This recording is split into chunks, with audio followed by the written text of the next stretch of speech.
नमस्कार दोस्तों, मैं अभिषेक कुमार चौहान एक बार पुनः आप लोगों के सामने एक नए वीडियो के साथ आया हूं। दोस्तों, जैसा कि यह वीडियो डालने में काफ़ी लंबा गैप हो गया, कुछ विशेष दिक्कत थी जिसके वजह से हम वीडियो नहीं डाल पा रहे थे। लेकिन दिक्कत समाप्त होते हुए मैं दोस्तों आप लोगों के बीच में एक बार पुनः आया हूं। तो आज हम चर्चा करेंगे, बिहार से संबंधित डाटा लेकर आया हूं। जैसा कि अभी हाल ही में बिहार में बम्पर शिक्षक भर्ती निकली है, तो उस शिक्षक भर्ती में क्या क्वेश्चन आ सकते हैं, उससे संबंधित जनगणना संबंधित क्या प्रश्न आ सकते हैं, उसके बारे में हम इस वीडियो में चर्चा करेंगे।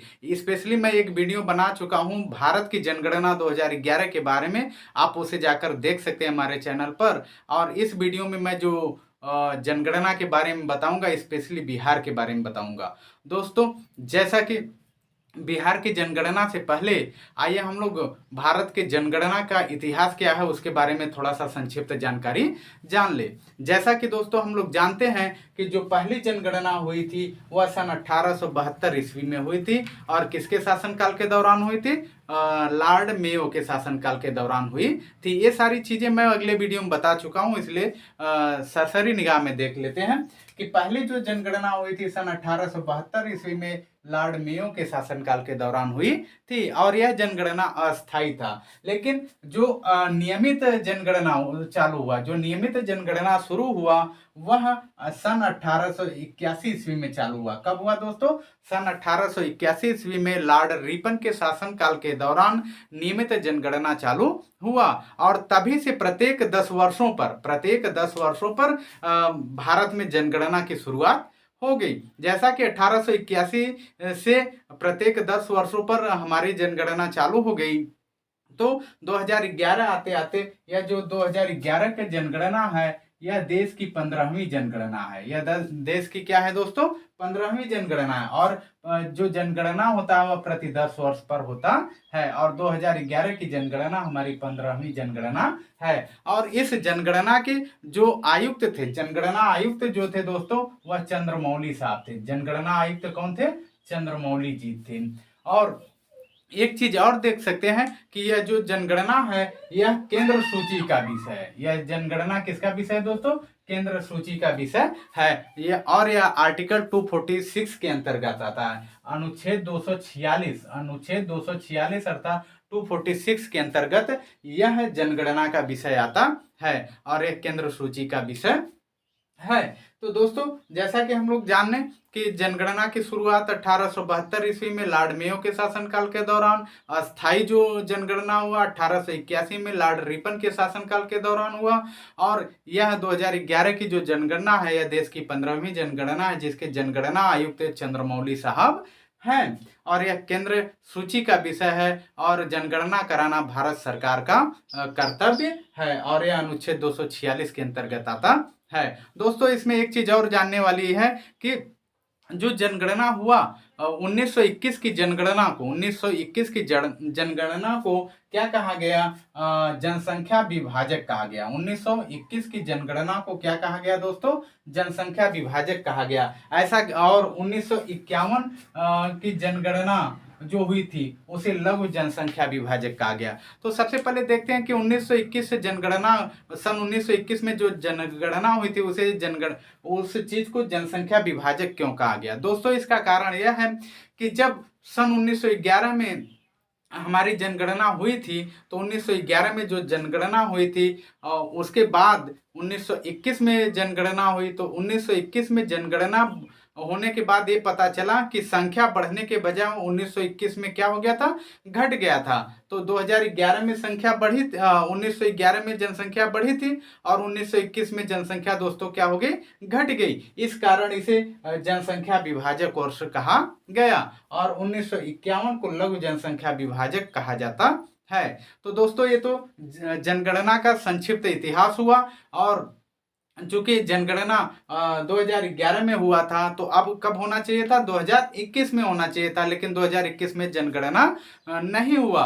तो जब 2021 में जनगणना नहीं हुआ तो दोस्तों अब जितने भी एग्जाम पूछे जाएंगे जनगणना संबंधित, जीके या स्टैटिक जीके में जो भी क्वेश्चन पूछे जाएंगे दोस्तों, वह 2011 की जनगणना से संबंधित ही पूछे जाएंगे। तो इस वीडियो में जो भी मैं डाटा आपको प्रस्तुत करूंगा दोस्तों, वो सारे डाटा आपको 2011 2011 के रहेंगे, वर्तमान परिप्रेक्ष्य में इसका तुलना आप लोग नहीं करेंगे। और यह आप को तब तक काम देगा जब तक कि आपका 2021 के बाद 2031 या जो भी इसके बाद जो जब तक जनगणना नहीं होगा तब तक जितनी भी परीक्षाएं होंगी उन सारी परीक्षाओं में यह आपको इम्पोर्टेंट रहेगा। तो दोस्तों, इस चीज को समझने के लिए मैं आप लोगों के सामने एक डाटा, जैसा कि पहले वीडियो में डाटा बनाया था वैसा ही इस वीडियो में डाटा बनाया हूं। डाटा एक आधार में दिया हूं कि किस आधार पर जनसंख्या की एनालिसिस किया गया, 2011 में किस आधार पर जनसंख्या का एनालिसिस किया गया, जनगणना किया गया, उसका मैं यहाँ पर आधार दिया हूँ। फिर यहाँ पर मैं उसका विश्लेषण कर दिया हूँ। दोस्तों, यहाँ पर क्या कर दिया हूँ, विश्लेषण कर दिया हूँ। ये विश्लेषण है। तो पहला आधार दोस्तों है कुल जनसंख्या। जैसा कि भारत की कुल जनसंख्या मैं बता चुका हूँ 121 करोड़ 2011 में था, लगभग 121 से समथिंग। और भारत की जनसंख्या विश्व की कुल जनसंख्या का 17.5% है। भारत की जनसंख्या विश्व की जनसंख्या का टोटल कितना है, 17.5%। लेकिन बिहार की जो जनसंख्या टोटल है दोस्तों वह 10,40,99,452 है। बिहार की जनसंख्या 2011 में कितनी थी, 10,40,99,452, जिसे हम 10.41 करोड़ कह सकते हैं। और ये बिहार की जो जनसंख्या है, भारत की जनसंख्या का दोस्तों लगभग 8.6% है। कितना है दोस्तों, 8.6%। बिहार की जनसंख्या भारत की जनसंख्या क्या है, 8.6% है। और यह जो 8.6% है यह भारत का थर्ड ऐसा राज्य है जहां पर सबसे ज्यादा जनसंख्या पाई जाती है। तो दोस्तों बात आती है कि पहला वह राज्य कौन सा है जहां पर सबसे अधिक जनसंख्या पाई जाती है। तो पहला राज्य आपका उत्तर प्रदेश है। कौन सा है दोस्तों, भारत में सबसे अधिक जनसंख्या किस प्रदेश में पाई जाती है, उत्तर प्रदेश में पाई गई थी 2011 में। लगभग कितना था, 19.98 करोड़।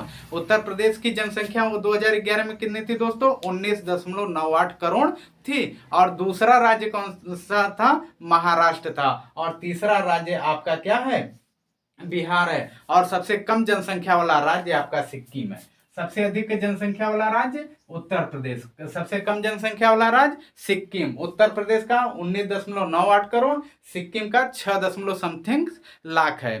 तो दोस्तों ये चीजें आप जान सकते हैं। तो पहला आधार हमने आपको क्या बताया, जनसंख्या। जनसंख्या के आधार पर भारत का ये बिहार का मैं एनालिसिस किया कि बिहार की टोटल जनसंख्या 2011 में 10.41 करोड़, जो कि भारत की जनसंख्या का 8.6% है। और यह क्या है दोस्तों, यह भारत का तीसरा सबसे बड़ा राज्य है, जनसंख्या वाला तीसरा सबसे बड़ा राज्य है। और इसके पहले दो राज्य कौन थे, उत्तर प्रदेश और महाराष्ट्र। तो आइए अब दूसरा देखते हैं कि इस कुल जनसंख्या में पुरुष जनसंख्या कितनी है। बिहार में पुरुष जनसंख्या क्या परसेंट है और महिला जनसंख्या कितनी परसेंट है। तो बिहार में जो पुरुष जनसंख्या का परसेंटेज है वह दोस्तों है 52.14, 52.14%। अच्छा, यह बिहार में पुरुषों की जनसंख्या का परसेंटेज है 52.14। अब देखेंगे दोस्तों कि कभी कभी प्रश्न राज्य के जिलों में घुस करके पूछ देता है। जैसे पूछ देगा कि बताइए बिहार का वह कौन सा जिला है जहां पर सबसे अधिक पुरुषों की जनसंख्या पाई जाती है। तो दोस्तों पुरुषों की जनसंख्या बिहार में टोटल कितना है, 52.14%। और वह कौन सा राज्य है, वह कौन सा जिला है जिस जिले में सबसे अधिक पुरुष जनसंख्या है। तो वह कौन सा जिला है दोस्तों, पटना है। और कौन सा जिला है, पटना है दोस्तों। ठीक है। अब महिला जनसंख्या बिहार में कितना परसेंट है, महिला जनसंख्या बिहार में 48.86% है। कितना है दोस्तों, 48.86% है। और शेखपुरा में क्या है, शेखपुरा वह जिला है जहां पर सबसे कम महिला जनसंख्या पाया जाता है। या ये जिले के आधार पर पहला ऐसा जिला है, ये पहला ऐसा जिला है जहां पर सबसे अधिक पुरुष जनसंख्या और सबसे कम जनसंख्या शेखपुरा में पाया जाता है पुरुषों की। ठीक है दोस्तों। अब तीसरा आधार देखेंगे, ग्रामीण जनसंख्या। ग्रामीण जनसंख्या बिहार में सबसे अधिक कितने परसेंट है। तो बिहार में ग्रामीण जनसंख्या लगभग 88.7%। बिहार में ग्रामीण जनसंख्या का परसेंटेज कितना है दोस्तों, 88.7% है। और शहरी जनसंख्या कितना है, वो शहरी जनसंख्या 11.3% है। बिहार में ग्रामीण जनसंख्या 88 और जो शहरी जनसंख्या है 11 है। अब यहाँ पर देखेंगे कि बिहार का वह कौन सा जिला है जहां पर सबसे अधिक, बिहार का वह कौन सा जिला है जहां पर सबसे अधिक ग्रामीण जनसंख्या पाई जाती है। तो बिहार का समस्तीपुर ऐसा वह जिला है, बिहार का समस्तीपुर वह जिला है जहां पर सबसे अधिक ग्रामीण जनसंख्या पाई जाती है, लगभग 96.5%। बिहार के समस्तीपुर जिले में लगभग 96.5% ग्रामीण जनसंख्या पाई जाती है और शेष शहरी जनसंख्या पाई जाती है। उसी प्रकार शहरी जनसंख्या देखें तो शहरी जनसंख्या बिहार की टोटल कितना है, 11.3%। और पटना में सबसे अधिक शहरी जनसंख्या पाई जाती है, पटना में सबसे ज्यादा शहरी जनसंख्या पाई जाती है। चूंकि पटना बिहार का क्या है, राजधानी है, तो यहाँ पर शहरी जनसंख्या सबसे ज्यादा है, लगभग 43.07% यहाँ पर जनसंख्या पाई जाती है, शहरी जनसंख्या पटना में। अब उसके बाद अगला आधार है दोस्तों दशकीय वृद्धि दर। दशकीय वृद्धि दर का मतलब प्रत्येक 10 वर्ष में वृद्धि की गई जनसंख्या, प्रत्येक 10 वर्ष में बढ़ी गई जनसंख्या ही दशकीय वृद्धि दर कहलाती है। जैसे मान लें कि 2020 में हमारा दशकीय वृद्धि दर 10% था और 2021 में आ गया है तो हमारा दशकीय वृद्धि 25% हो गया। तो जो ये बढ़ा वही उसका क्या कहलाएगा, दशकीय वृद्धि दर कहलाएगा। तो 2011 में जो बिहार की दशकीय वृद्धि था दोस्तों वह 25.4% था। बिहार का दशकीय वृद्धि दर 2011 में कितना था, 25.4% था। अच्छा, बिहार का वह कौन सा जिला था जिस जिले में सबसे ज्यादा दशकीय वृद्धि दर पाया गया, तो मधेपुरा बिहार का वह जिला है जहां पर सबसे अधिक दशकीय वृद्धि दर पाया गया। लगभग कितना दशकीय वृद्धि दर, 91.8%। मधेपुरा का सबसे अधिक दशकीय वृद्धि दर पाया गया 2011 में। और गोपालगंज ऐसा जिला था, बिहार का गोपालगंज वो जिला है जहां पर दशकीय वृद्धि दर सबसे कम दोस्तों पाया गया, लगभग 19%। कितना परसेंट पाया गया दोस्तों, 19% पाया गया। अब आइए देखते हैं दोस्तों लिंगानुपात। लिंगानुपात क्या होता है, लिंग में अनुपात, मेल फीमेल स्त्री पुरुष का जो अनुपात होता है वही लिंगानुपात कहलाता है। शिशु लिंगानुपात क्या कहलाएगा दोस्तों, शिशुओं में जो लिंग का अनुपात पाया जाता है, लड़के और लड़कियों का जो अनुपात पाया जाता है उसे शिशु लिंगानुपात कहा जाता है, 0 से 5 वर्ष तक का। तो बिहार का लिंगानुपात दोस्तों 918 था। 2011 में बिहार का लिंगानुपात कितना था, 918। कहने का मतलब 1000 पुरुषों पर महिलाओं की संख्या कितनी थी, 918 थी। और बिहार का जो गोपालगंज जिला है, बिहार के गोपालगंज जिले का जो लिंगानुपात है वह सबसे ज्यादा है। यहाँ पर 1000 पुरुषों पर महिलाओं की संख्या कितना है, 1021। बिहार का गोपालगंज जिला ऐसा जिला है जहां पर लिंगानुपात सबसे अधिक पाया जाता है, जहां पर 1000 पुरुषों पर लगभग 1021 महिलाओं की संख्या है। और मुंगेर वह जिला है, बिहार का मुंगेर वह जिला है जहां पर जो लिंगानुपात है सबसे कम पाया जाता है, लगभग 876। यानी 1000 पुरुषों पर महिलाओं की संख्या कितना है इस जिले में है दोस्तों, 876 है। अब इसके बाद आइए देखते हैं शिशु लिंगानुपात। शिशु लिंगानुपात के सापेक्ष क्या है, थोड़ा सा बढ़ा है, थोड़ा सा क्या है, बढ़ा है। यहाँ 918 है, यहाँ 935 है। जब शिशु लिंगानुपात बढ़ेगा तो लिंगानुपात, पुरुषों की लिंगानुपात ऑटोमेटिक बढ़ जाएगी। तो शिशु लिंगानुपात जो है दोस्तों बिहार का वह लिंगानुपात से थोड़ा ज्यादा है। अब किशनगंज वह जिला है जहां पर शिशु लिंगानुपात सबसे अधिक है। किशनगंज वह जिला है बिहार का जहां पर शिशु लिंगानुपात सबसे अधिक है, लगभग 1000 लड़कों पर 971 लड़कियां हैं। और वैशाली वह जिला है जहां पर 1000 लड़कों पर 904 लड़कियों की संख्या है। तो कह सकते हैं कि किशनगंज क्या है दोस्तों, यहाँ पर शिशु लिंगानुपात सबसे अधिक है और वैशाली में शिशु लिंगानुपात सबसे कम है। उसके बाद आइए देखते हैं दोस्तों घनत्व, डेंसिटी। घनत्व क्या होता है दोस्तों, घनत्व का मतलब होता है प्रति 1 स्क्वायर किलोमीटर।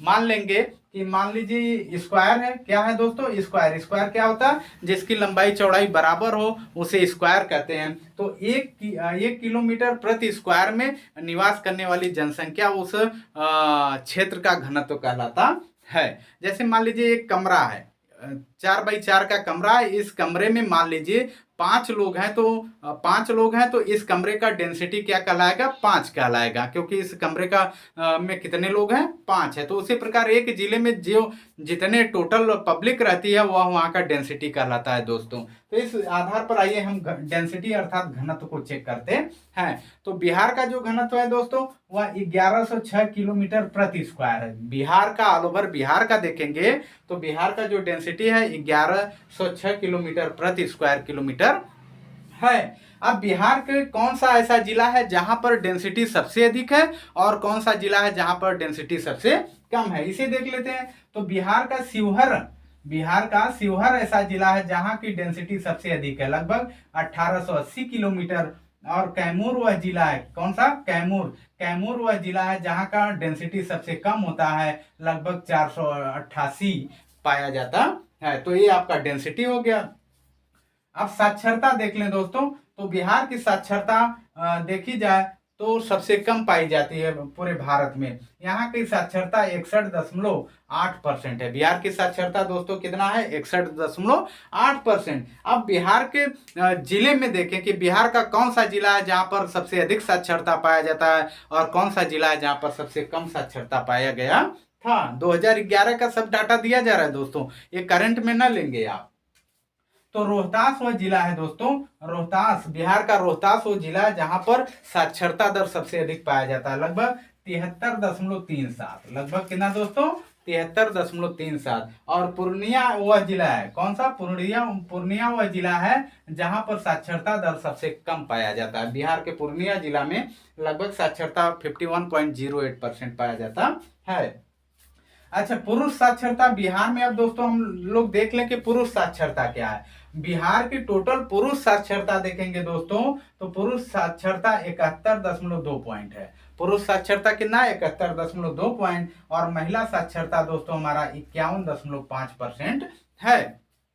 बिहार की पुरुष साक्षरता 71.2%, महिला साक्षरता 51.5%। अच्छा, पुरुष साक्षरता यानी बिहार के किस जिले में पुरुष साक्षरता सबसे अधिक है और महिला कौन से जिले में पुरुष साक्षरता सबसे कम है। तो बिहार के रोहतास जिले